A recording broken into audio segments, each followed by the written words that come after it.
사랑하는 여러분, 모든 사람들이 추구하는 마음속에 하나가 뭐냐면 행복이라는 겁니다.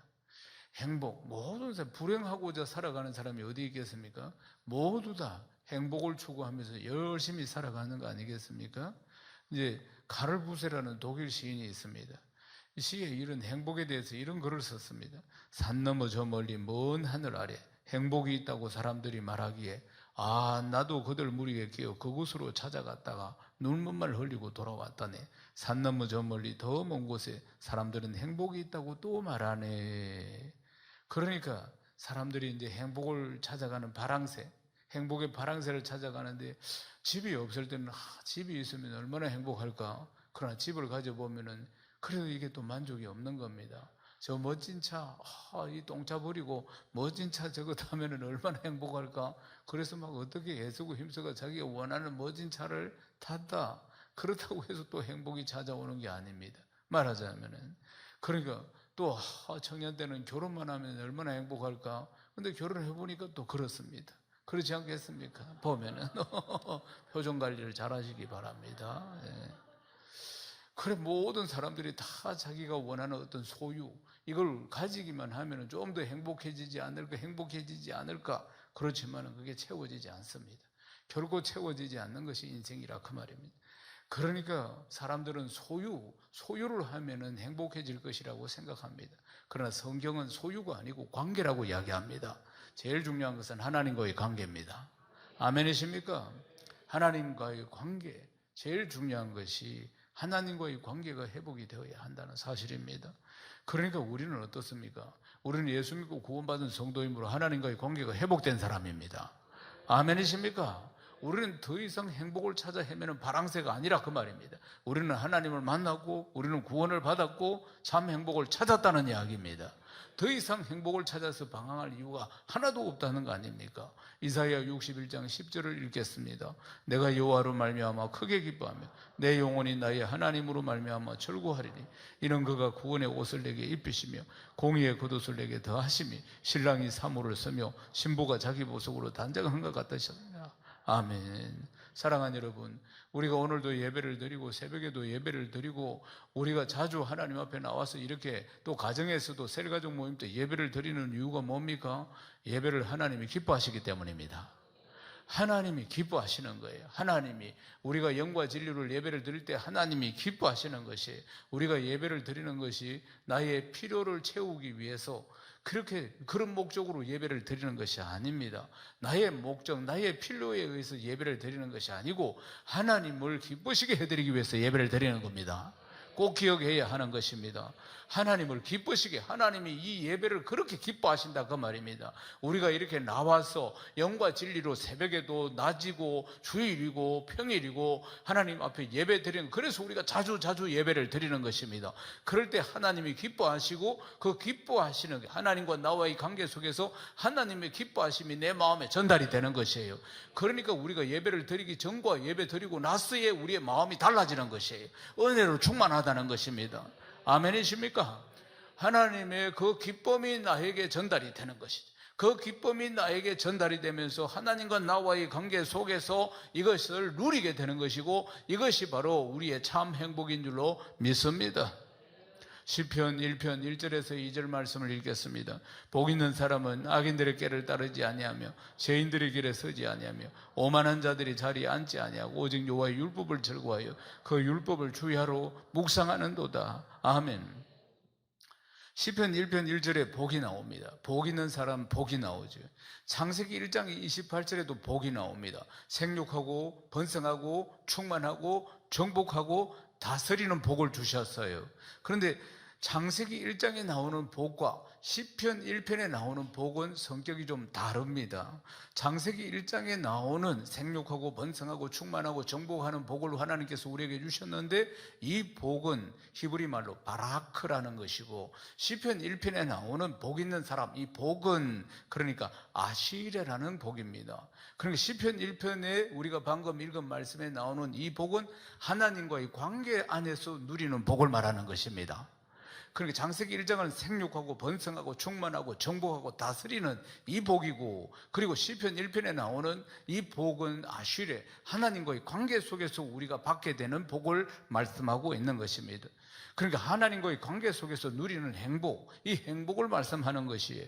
그러니까 방금 읽은 시편 1편 1절에서 2절 말씀을, 이 원문을 그대로 해석을 하면 이렇습니다. 아, 행복한 사람, 악인들의 길을 따라 걷지 않고 죄인들의 길에 서지 않고 오만한 자들의 자리에 앉지 않고 오로지 여호와의 율법을 즐거워하여 그 율법을 한평생 묵상하는 자가 되었구나, 이 뜻입니다.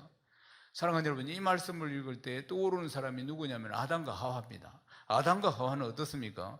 하나님의 말씀을 가슴에 새기지 못하고 하나님이 주신 축복을 사단의 계기에 넘어가서 빼앗기게 되는 거 아니겠습니까? 그래서 악인의 길을 쫓아가고 죄인의 길에 들어서고 오만한 자리에 앉아서 결국은 모든 축복을 빼앗기고 하나님과의 관계가 끝나고 에덴 동산에서 쫓겨나는 거 아니겠습니까? 사랑하는 여러분, 더 이상 하나님 주시는 행복을 누릴 수 없는 사람이 된 것이 아담과 하와. 그런데 복 있는 사람, 시편 1편에 보면 딱 아담과 하와를 지금 이야기하고 있는 것을 볼 수가 있습니다.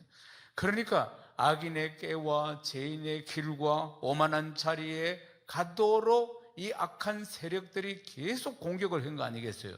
사랑하는 여러분, 교묘하게 사람의 마음을 빼앗아갑니다. 하나님의 말씀을 제대로 묵상하지 못하도록 혼미하게 만들면서 결국은 모든 행복을 빼앗아간다는 사실입니다. 악한 세력들이 끊임없이 우는 사자처럼 삼킬 자를 찾고 있다는 사실입니다.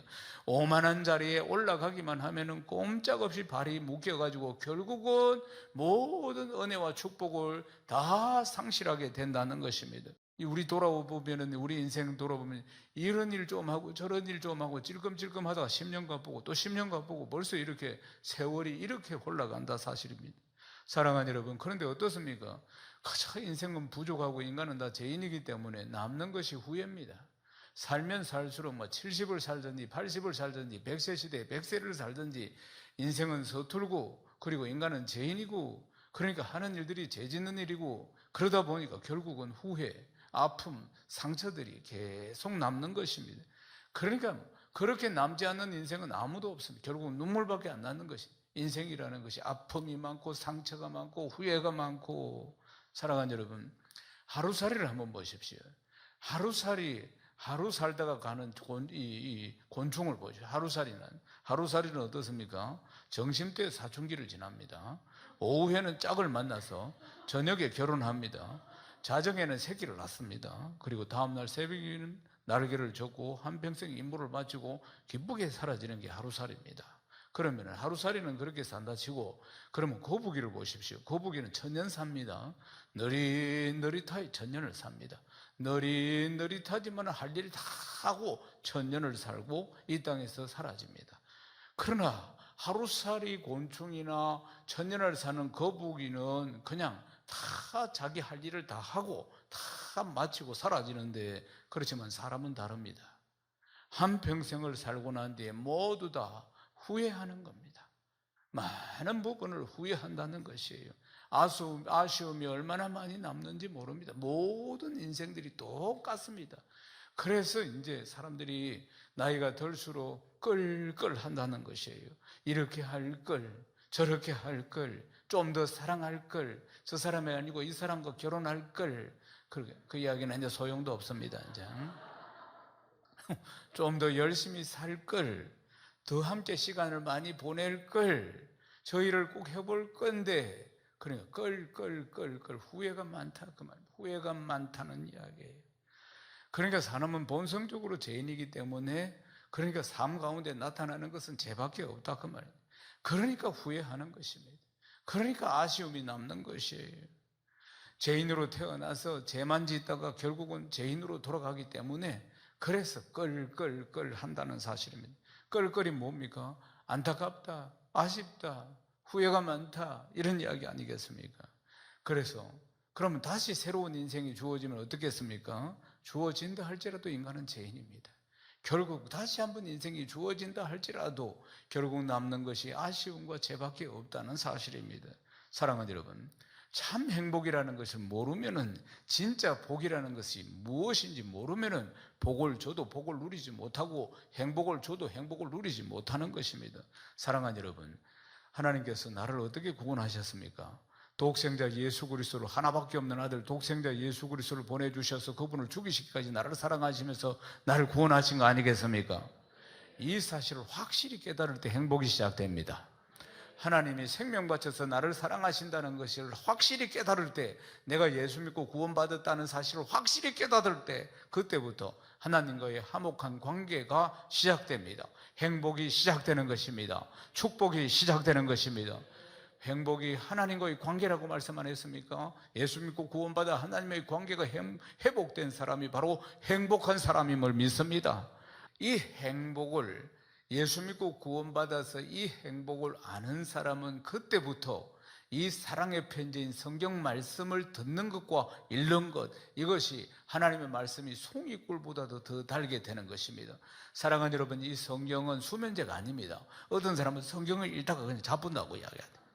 그러니까 반장을 못 넘기고 그냥, 그러니까 누가 그런 이야기를 했어요. 나 요즘 밤에 잠이 안 오고 뭐 이렇게 이야기라. 성경을 읽어라, 그런 이야기를 했다는 거예요. 대반에 잠이 온다고 그래 이야기하는. 성경은 수면제가 아니고 오라사대 가라사대 이래 잘 이해가 안 되는 그런 말씀이 아니고, 하나님께서 나를 사랑한다고 보내신 사랑의 편지입니다. 이 전체가 나를 사랑하심, 날 사랑하심, 날 사랑하심, 성경에 써 있네, 편지라는 사실입니다. 그러니까 송이꿀보다 더 말씀이 달게 되는 것입니다. 이 송이꿀보다 더 달면서 하나님의 사랑을 알게 되는 거 아니겠습니까? 더 은혜를 사모하게 되고, 더 말씀 듣는 것을 사모하게 되고, 은혜를 그리워하게 되는 것입니다. 할렐루야, 아멘이십니까? 이전에는 어떻게 살았습니까? 육신의 정욕과 안목의 조욕과 이 세상의 자랑을 쫓아다녔습니다. 죄인의 길에 섰습니다. 오만한 자의 자리에 앉았습니다. 하나님 없어도 된다고 살고 그렇게 알면서 살았던 사람 아니겠습니까? 사랑하는 여러분, 그런데 어떻습니까? 하나님 만나고 나서 우리 인생이 바뀐 것입니다. 완전히 바뀐 것입니다. 과거에 어떻게 살았든지 그런 거 상관이 없습니다. 과거에 나는 예수 그리스도와 함께 십자가에 못 박혔고 그런 적 이제는 내가 새로운 피조물이 되었다는 사실입니다. 아멘이십니까? 그래서 하나님 앞에 예배 드리면서 이 감격과 이 은혜를 우리가 누리게 되는 것입니다. 그리스도와 함께, 그리스도와 함께. 아멘, 아멘. 그래서 시인이 이렇게 이야기합니다. 오늘 말씀을, 행복한 사람이로다. 이제 보니 오로지 여호와의 말씀을 즐거워하여 그 말씀을 주야로 한평생 묵상하는 자가 되었도다. 한평생 묵상하는 자가 되었도다. 이전에는 자기의 지식과 자기의 지혜와 그리고 이 세상의 유혹을 쫓아갔던 사람인데, 그런데 이제는 말씀을 깊이 묵상하는 사람이 되었다. 송이꿀보다 더 귀한 말씀 속에 내가 살아가는 사람이 되었다. 그러니까 정말 놀랍고 놀랍다. 오늘도 이 말씀을 깨달을 수 있으니까, 은혜를 받을 수 있으니까 정말 놀랍고 놀랍다. 그러니까 내가 진짜 행복한 사람이로구나. 아멘이십니까? 우리가 제일 행복한 사람입니다. 믿습니까, 여러분? 사랑하는 여러분, 그래서 오늘 보면은 주야로 말씀을 묵상한다고 했는데, 주야라는 뜻이 아침, 저녁 이런 뜻이 아닙니다. 기쁠 때나 슬플 때나 가난할 때나 부유할 때나 언제나 어떤 상황에 처해 있든지 간에 한평생 하나님의 말씀을 그렇게 깊이 묵상한다는 사실입니다. 사랑하는 여러분, 여기서 여호와의 말씀을 묵상한다는 이 단어에 주목해야 합니다. 묵상하다, 히브리어 말로 하가라는 뜻입니다. 그러니까 묵상한다 하면은 조용히 여호와의 하나님 말씀을 눈으로 또 입으로 조용히 읊조리는 것, 이걸 보통 일반적으로 묵상이라고 생각합니다. 그러나 이 묵상한다는 뜻은 독특한 의미를 가지고 있다는 것을 기억해야 합니다. 이사야 31장 4절 말씀을 읽겠습니다. 여호와께서 이같이 내게 이르시되, 큰 사자나 젊은 사자가 자기의 먹이를 움키고 어르렁거릴 때에. 아멘. 사랑하는 여러분, 여호와의 하나님의 말씀을 묵상한다는 것은 이런 뜻입니다. 사랑하는 여러분, 여호와의 말씀은 은혜를 받고 우리가 여호와의 말씀을 묵상할 때, 그때 그 은혜를 뺏으려고 이 악한 영들이 온다 이 말입니다. 오는 사자처럼 상길자를 찾으러 온다고.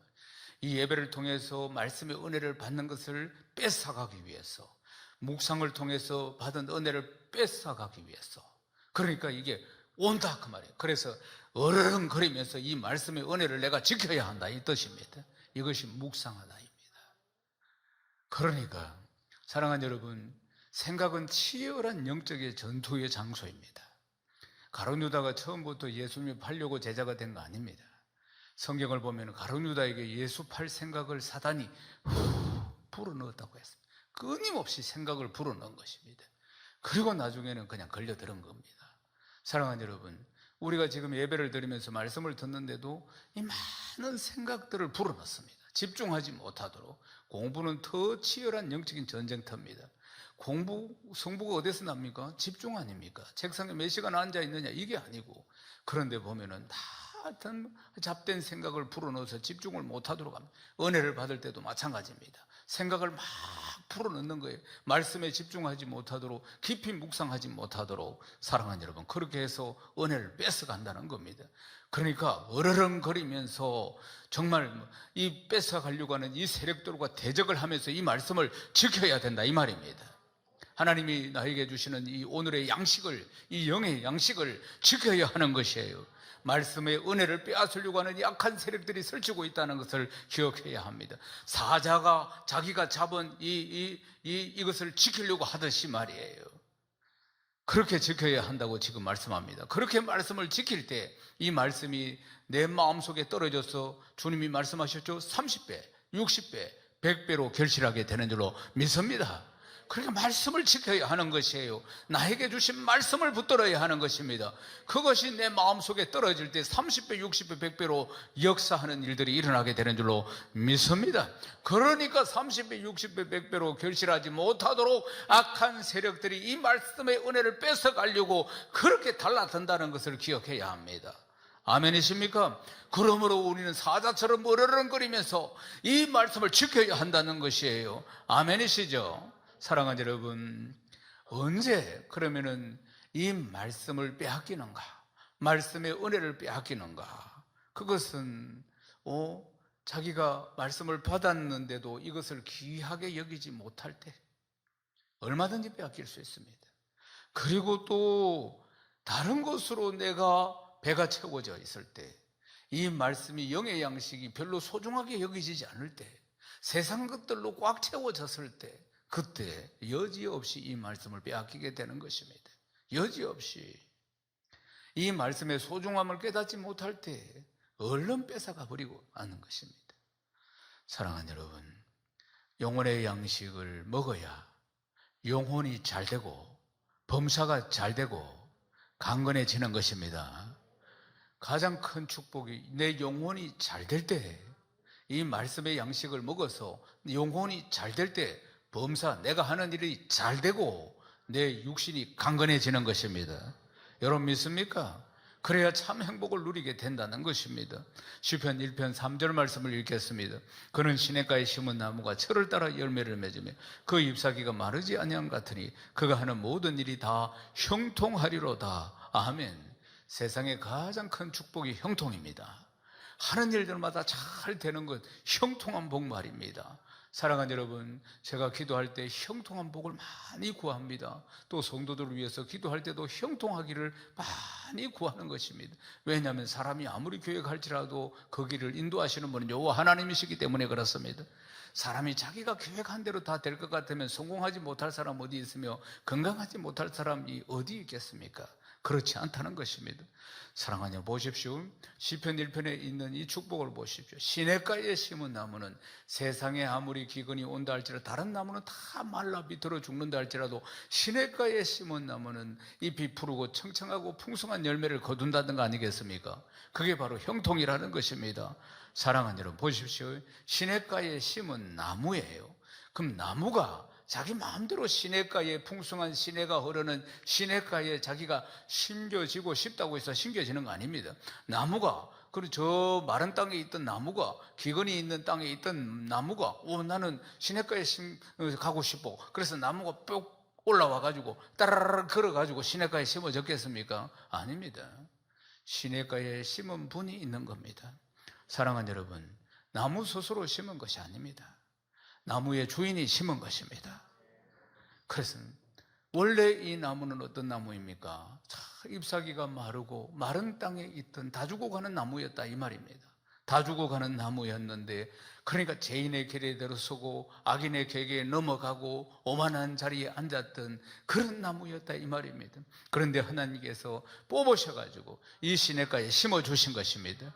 생수가 흐르는 이 시냇가에 심어주신 것이에요. 아멘이십니까? 사랑하는 여러분, 우리 풍성한 교회가 오늘로 28주년 아닙니까? 이 풍성한 시냇가에 그냥 내가 좋아서 온 것이 아니라 그 말입니다. 하나님께서 이 풍성한 시냇가에 심어주신 것입니다.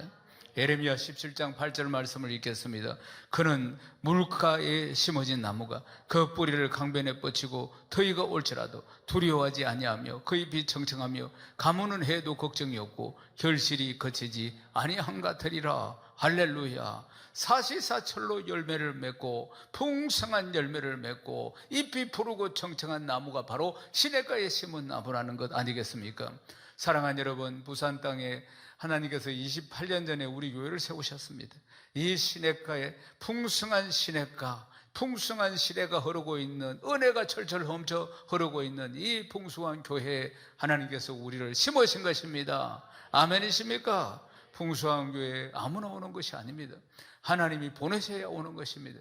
하나님이 심으셨다는 것 아니겠습니까? 여러분 믿습니까? 그래서 말라버린 내 인생, 기근에 시달리는 내 인생, 어디에서 시작해서 내 인생이 어디로 가는지 허무한 내 인생, 고독한 내 인생이었는데 하나님께서 이 풍성한 시냇가에 심으셔서 날마다 생수의 강이 흐르게 만들어주시고 다시 나를 소생시켜서 은혜 속에서 살게 하신 것입니다. 아멘이십니까? 사랑하는 여러분, 우리만 은혜를 받고 이 생수의 강 옆에서 사는 것이 아니라 또 우리 교회를 통해서 또 전 세계 7,000교회 두나르기를 적용하는 교회들을 다 섬겨서 함께 이 생수의 강을 누리게 하신 것입니다. 할렐루야. 이사야 58장 11절을 읽겠습니다. 여호와가 너를 항상 인도하여 메마른 곳에서도 내 영혼을 만족하게 하고 내 뼈를 건고하기를 너는 물된 동산 같겠고 물이 끊어지지 않은 샘 같을 것이라. 아멘. 물된 동산이 되게 하신 것입니다. 물이 끊어지지 않는 샘 같은 인생을 살게 만들어 주신 것입니다. 여러분 믿습니까?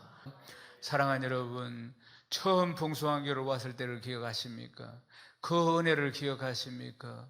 그 은혜를 말입니다. 그 첫사랑을 기억하십니까? 하나님을 처음 만났을 때의 첫사랑, 풍성한 교회를 처음 왔을 때의 그 첫사랑을 한번 기억해 보십시오. 그때 폭포수와 같은 은혜를 기억해 보십시오. 사랑하는 여러분, 왜 우리가 그 사랑 앞에서 감격합니까? 하나님이 나를 먼저 사랑하셨기 때문입니다. 나는 하나님을 모르고 세상으로 저 멀리 가 있었는데 하나님이 나를 부르시고 시냇가에 심으시고 그리고 폭포수와 같은 은혜를 나에게 주셨던 그날을 기억하셔야 되는 것입니다.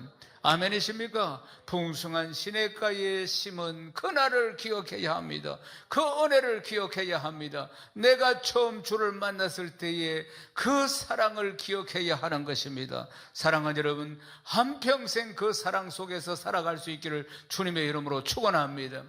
그 첫사랑이 아련한 첫사랑이 아니고 하나님과의 내 사랑이 시간이 갈수록 더 깊어지기를 주님의 이름으로 축원합니다. 사랑하는 여러분, 이제 말씀을 마무리하겠습니다.